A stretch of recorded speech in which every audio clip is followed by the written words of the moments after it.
Khabeisoida leiba Ameirican Oncology Institute AOI Babina Specialty Hospital na Thyroid cancer Naba Meeoi Chani Henna Mai Pakna Layengba Ngamkhre haina Hospital asigi Sales and Marketing Head Gopen Tongbram na thadorakpa cherol amana phongdorakli cherol asina hai Hospital asina cancer Mai Pakna Layengba Ngamlakpa asina leibak asigi awang nongpok region da cancer nabagi chang hengalakliba asi thengnanaba achauba pambai ama oiragani thyroid cancer haibasi endocrine system gi oiba kaya singda khwaidagi naganba cancer makal amani malemgi oina chahi amada thyroid cancer gi case lakh manga ga lishing humfutara rom thengnari cancer makal asi maru oina East Asia da leiba nupi singda hena nagali cancer makal asi nabagi chang haukiba chahi tara asida saruk mari gi chang da hengalakpa thengnari Ameirican Oncology Institute na Meeoi Chani Henna Mai Pakna Layengba adugi manungda Meeoi ahumdi yamna advanced stage ta thengnaki madugi manungda news anchor amasu yauri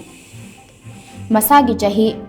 nifu humdoi shurabi news anchor adu khonjel nungairaktaba amadi chaba thakpa nungairaktabadagi CT scan lauduna yengbada thyroid nodules kaya uba phangki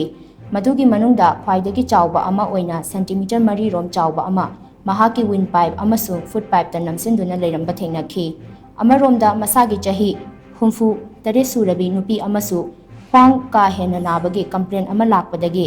MRI lauduna yenglubada follicular thyroid cancer naduna cancer cell sing adu sandoraklaga yanglen saru yauramba thengnaki nakal amaromda masagi chahi humfutara mari suraba Meeoi amasu ngaksamda pongkhalakpadagi thabak phunba sor honba nungaitabana chingba khudongchadaba kaya thengnari haina lakpadagi thyroid cancer diagnose tawki patient ahum asi PET CT scan yauna tongan ba makhalgi scan sing lauduna yengbada thyroid nodule amadi lump nodes ta cancer nari haiba khangba ngamkhibani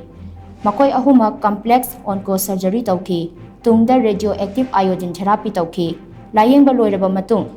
chayol amarom farakpada chaba thakpa wangangba amasung thabak macha tawba ngamki tha taruki matungda whole body iodine scan tawduna yengbada anaba sing adu mapung faba response phangli haiba confirm tawki maduda anabagi khudam amata phangdabadagi mapung fana phare haiba khangba ngamkhibani hainasu cherol asina makhatana phongdorakli